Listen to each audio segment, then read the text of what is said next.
자, 원의 방정식 개념 특강 두 번째이자 마지막 시간입니다. 먼저 두 원의 교점을 지나는 원의 방정식, 그리고 두 원의 교점을 지나는 직선의 방정식에 대해서 생각해 봅시다. 직선의 방정식을 공부한 학생이라면 이런 식을 알고 있을 겁니다. 한 직선 ax 더하기 by 더하기 c는 0과 또 다른 한 직선 a'x 더하기 b'y 플러스 c'빵 이라는 두 직선의 교점을 지나는 직선의 방정식을 이렇게 쓸 수 있었죠. 그때 두 직선의 교점을 지나는 직선 중 단 하나, 이거는 0이라는 직선을 제외한 모든 직선을 이 직선은 표현할 수 있었습니다. 그리고 그 공부를 하실 때 이러한 설명을 들으셨을 겁니다. 한 도형 fx, y라 하고 또 다른 도형의 방정식을 g의 x, y라 한다면 두 도형을 이용해서 다음과 같은 꼴로 나타내면 두 도형의 교점을 지나는 도형의 방정식을 만들 수 있습니다. 원의 방정식도 마찬가지입니다. 원방정식의 일반형 x제곱 더하기 y제곱 더하기 ax 더하기 by 더하기 c 하나와 또 다른 원방정식 x제곱 더하기 y제곱 더하기 a'x 더하기 b'y 플러스 c' 그리고 어느 한쪽에 상수 k 배하여 만든 새로운 방정식, 이 방정식은 여러분 정리해 보시면 1x제곱과 kx제곱, 1 플러스 k의 x제곱과 1 플러스 k의 y제곱, x제곱과 y제곱의 2차항 계수가 1대1로 똑같기 때문에 양변을 1 플러스 k로 나눈다면 둘 다 계수를 1로 만들 수 있고 ax와 a'k의 x, 즉 다시 말하면 x에 대한 1차항 b 더하기 b'k y, 마찬가지 y에 대한 1차항 그 다음에 c 더하기 c'k 상수항, 바로 원방정식의 일반형 조건을 만족하기 때문에 이 방정식은 원을 나타낼 수 있습니다. 단 하나의 예외를 제외하면 말이죠. 예외는 바로 이 경우입니다. k가 마이너스 1일 때, k가 마이너스 1이면 2차항이 소거되어 1차 방정식, 즉 직선이 표현됩니다. 즉, 자, 이 부분은 여러분에게 설명드리기 위한 부분이고 전혀 신경 쓸 필요 없고, 여기서 k가 마이너스 1이 아닐 때 바로 두 원의 교점을 지나는 원의 방정식이다, 이렇게 기억하시면 되고요. 그런데 만약 k가 마이너스 1이면 어떻게 된다? 1차항, 즉 1차 xy에 관한 1차 방정식, 즉 두 원의 교점을 지나는 직선의 방정식이 됩니다. 바로 그것을 우리가 공통현의 방정식이라고 표현합니다. 두 원이고 두 원이 두 점에서 만나고 있을 때 이 교점을 지나는 무수히 많은 원을 표현하는 방정식이 얘인데 딱 k가 마이너스 1이 아니어야 되고, 만약 k가 마이너스 1이면 이 공통현의 방정식을 표현하게 됩니다. 아시겠죠? 즉 k가 마이너스 1이란 말은 앞에 원에서 뒤에 원을 뺀다는 얘기죠. 빼면 2차항이 소거되어 1차 방정식이 만들어져서 그것은 공통현의 방정식이 된다. 자, 그러면 공통현의 방정식을 알면 무엇을 할 수 있느냐? 대표적으로 이런 걸 할 수 있습니다. 공통현 AB라고 하면 AB의 길이를 구할 때 여러분 한 원의 중심은 주어져 있고 공통현의 방정식은 구할 수 있어서 구했고, 그러면 점과 직선 사이 거리를 이용해서 이 거리를 구할 수 있습니다. 그렇게 해서 거리를 구하고 원의 반지름을 이용해서 이 길이를 구하고 나면 선분 AH의 길이를 알게 되고, 원의 성질에 의해서 원의 중심에서 현에 내린 수선은 현을 2등분하기 때문에 AH의 길이를 2배 하면 바로 현 AB의 길이와 같다는 사실을 이를 이용해서 공통현의 길이까지 구할 수 있게 됩니다. 자, 네 번째는 직선이 원의 넓이를 2등분할 조건인데, 이것은 원뿐만 아니라 다른 도형도 같이 한번 복습해 봅시다. 직사각형 혹은 정사각형 혹은 평행사변형, 이들은 그 도형의 넓이를 2등분하는 직선이 갖춰야 될 조건이 있습니다. 어떤 직선이 이 도형들을 2등분한다면 반드시 대각선의 교점을 지나가야 합니다. 반대로 말하면 대각선의 교점을 지나는 모든 직선은 그 직사각형 혹은 평행사변형의 넓이를 2등분합니다. 자, 원 넓이를 이등분하기 위해서는 어때야 될까요? 바로 원의 중심을 지나야 합니다. 원은 원의 중심을 지나는 모든 직선에 대해서 선대칭이라는 성질을 가지고 있죠.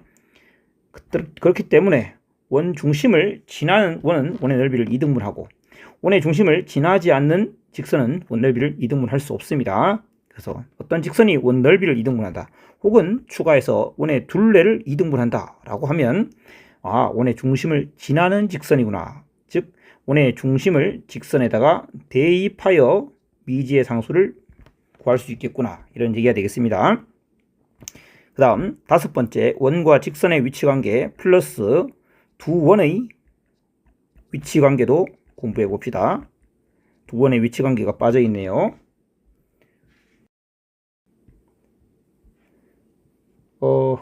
이게 아니죠.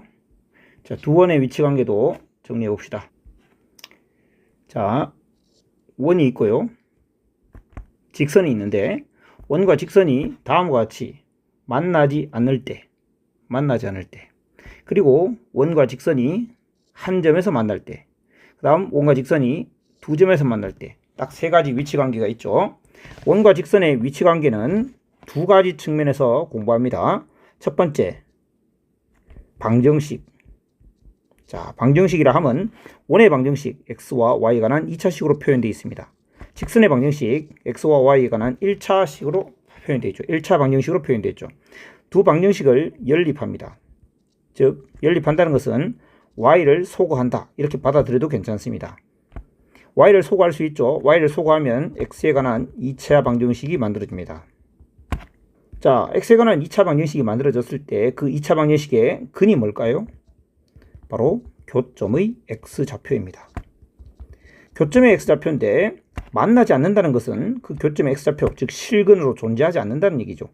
만나지 않는다, 그것은 두 허근을 가진다, 실근이 존재하지 않는다, 즉 판별식이 음수임을 이용할 것이고, 한 점에서 만난다, 즉 중근을 가진다, 판별식이 0이다를 이용하게 될 것이고, 서로 다른 두 점에서 만납니다 라는 얘기는 서로 다른 두 실근을 가진다 라는 얘기라서 판별식이 0보다 크다가 되겠죠.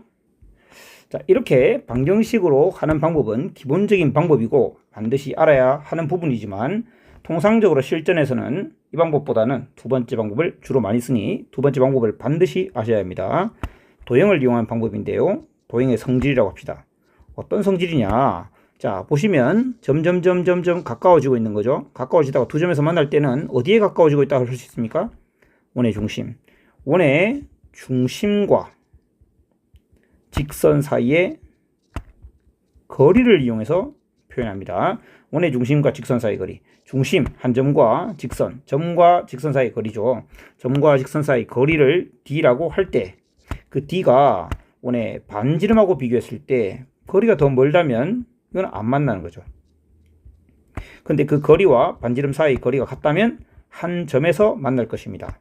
그리고 그 반대로 반지름이 오히려 더 커졌다면 두 점에서 만난다, 이러한 사실을 이용해서 문제를 해결한다면 좀 더 간단하게 해결할 수 있다. 자, 이것은 원과 직선의 위치관계였습니다. 두 원의 위치관계도 살펴봅시다. 자, 두 원, 마치 지구와 달처럼 이렇게 떨어져 있다고 합시다. 두 원의 위치관계는 현재 중심 사이의 거리가 d라고 할 때, 반지름 R1과 R2를 비교해보면 d는 R1 더하기 R2보다도 훨씬 큽니다. 그런데 두 원이 가까워져서 이렇게 접하는 순간이 올 수 있죠. 이렇게 접하는 것을 외접한다고 하는데요, 이렇게 접하게 되면 반지름 사이의 거리가, 중심 사이의 거리가 반지름 두 개의 길이와 같아집니다. 그러다가 좀 더 가까워질 수 있겠죠. 어떻게? 두 점에서 만나게. 그때는 반지름 R1과 반지름 R2 그리고 중심 사이 거리 삼각형을 이루고 있습니다. 그러면 삼각 부등식에 의해서 D는 R1과 R2를 더한 것보다는 작아야 되는데, 삼각형이 되기 위해서는 다른 두 변의 차보다는 커야 된다라는 게 있죠. 그래서 이것을 만족해야 됩니다. 현재 R1이 더 큰 것으로 설정되어 있다면 절대값은 빼도 괜찮습니다. 그 다음 좀 더 가까워지다 보면, 더 안으로 가다 보면 내접한, 이렇게 두 원이 내접한다고 하는데 내접하는 상황이 올 수 있습니다. 그때 중심 사이 거리 D는 무엇과 같아집니까? 바로 R1 빼기 R2와 같아지겠죠. R1이 더 크다고 할 때는 그렇고 더 큰 게 누군지 모르면 절대값을 씌우면 되겠죠. 그러다가 안에서 만나지 않는 이러한 상황이 온다면 이제 D는 R1 빼기 R2보다도 더 작아지는 그런 상황이 올 겁니다. 자, 이런 것들 상식적으로 좀 가져가시면 좋겠습니다. 다음은 현의 길이와 관련해서 방역정리, 여러분 방역정리 중3 과정에서 공부한 걸 다시 한번 복습하고 가겠습니다. 자, 원에서 일단 원 내부에 두 현이 만나고 있을 때 그때 AB현과 CD현이 점피해서 만나고 있을 때 두 삼각형이 닮음이죠. 자, 호 BC의 원주각, 호 BC의 원주각, 그 다음에 막곡지가 같기 때문에 삼각형의 닮음 PAC와 삼각형 PDB, AA 닮음에 의해서 우리는 비례식을 세워보면 PA 곱하기 PB가 PC 곱하기 PD랑 같다, 이런 사실을 알 수 있습니다. 이와 유사하게 두 할선이 원밖에 한 점에서 건 두 할선이 이렇게 존재한다면 PAB, PCD 이렇게 존재한다면 이번에는 호 AC의 원주각, 호 AC의 원주각 이렇게 똑같기 때문에 삼각형 PAD하고 삼각형 PCB하고 또 AA 닮음이 됩니다. 이때 비례식을 세워서 정리해 보시면 이때 마찬가지 PA 곱하기 PB가 PC 곱하기 PD랑 같다라는 사실을 알게 됩니다. 그래서 이런 것들을 방역 정리라고. 마지막으로 세 번째는 접선을 그었을 때입니다. 원밖에 한 점에서 접선을 그어서 접점을 T라 하고 또 다른 하나의 할선을 PAB라 할 때 PT의 제곱이 PA 곱하기 PB랑 같아진다. 이런 것도 존재하죠. 요거를 잘 직관적으로 이해할 수도 있고 선 AT를 그었을 때 우리가 접선과 현이 이루는 각 PTA는 그 접현각의 성질에 의해서 각 PBT와 같다라는 걸 알고 있고 따라서 삼각형 PAT는 삼각형 PTB와 닮음이 되죠. 자, 요것서 마찬가지 식을 세워보시면 이런 것들을 알 수 있습니다. 자, 요걸 기본적으로 갖추고 그 다음 요거에서 한 발짝만 더 나아가 보면 이러한 할선은 원의 중심을 지나는 이런 할선을 그었을 때 요 길이 곱하기 요 길이가 될 것이고 요 점에서 여기까지의 거리는 원의 중심까지 거리에서 반지름을 뺀 것과 같겠죠. 그리고 여기서 여기까지의 거리는 원의 중심까지 거리에서 반지름을 더한 것과 같죠. 이런 것도 좀 참고로 상식적으로 알아두시면 좋겠습니다. 현의 길이 부분은 아까 공통현의 길이를 설명하면서 충분히 되었을 거라고 생각하고 이제 접선 파트로 넘어가겠습니다. 원방정식에서 어찌 보면 가장 중요한 파트가 아닌가 생각됩니다. 가장 문제로 많이 출제되고요.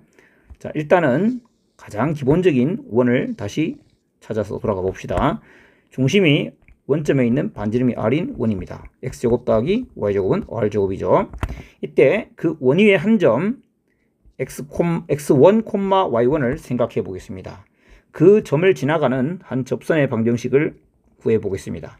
자, 접선을 그었습니다. 이 빨간 선에 대해서 알아보겠다라는 얘기고 접선이므로 중점과 연결하면 직각이 되어야 되겠죠. 자, 이 직선의 방정식을 구해 봅시다. X1, Y1을 지나가는 직선입니다. 한 점을 알고 그 다음에 기울기는 원점과 X1, Y1을 지나가는 선분과 수직이라는 걸 알고 있죠. 자, 요 선분의 기울기는 X1분의 Y1이기 때문에 이 빨간 직선의 기울기는 어떻게 됩니까? 마이너스 Y1분의 X1이 되죠. 그 다음에 지나가는 한 점이 X1, Y1이기 때문에 이렇게 쓸 수 있습니다. 물론 이런 걸 쓸 때 의문점을 제시하는 분도 분명히 있을 겁니다. 아, X1, Y1이 만약에 이런 데 있다면 어떻게 됩니까? 그러면 기울기가 없지 않습니까? 기울기를 쓸 수 없죠. 맞습니다. 기울기를 쓸 수 없기 때문에 현재 기울기가 없는 것을 제외하고 쓰겠다라고 전제 조건을 까는 게 맞겠습니다. 그리고 기울기가 0일 때도 있겠습니다. 기울기가 0, 즉 이 점이 만약에 여기 이런 두 점에 있었다면 기울기가 0이었을 거고 그 기울기가 0인에도 수직인 직선을 쓸 수 없기 때문에 수직인 직선을 쓸 때 이런 형태로 쓸 수가 없죠. 따라서 그들을 제외하고 이렇게 쓴다라고 하고 그들은 따로 특별히 좀 관리를 해주도록 하죠. 자, 그러면 이 양변에 y1을 곱하여 정리해 봅니다. y1을 곱했습니다. 따라서 요 x1, x라는 것을 좌변으로 이항시키면 이렇게 될 것이고 우변에 x1의 제곱 더하기 y1의 제곱이 있습니다.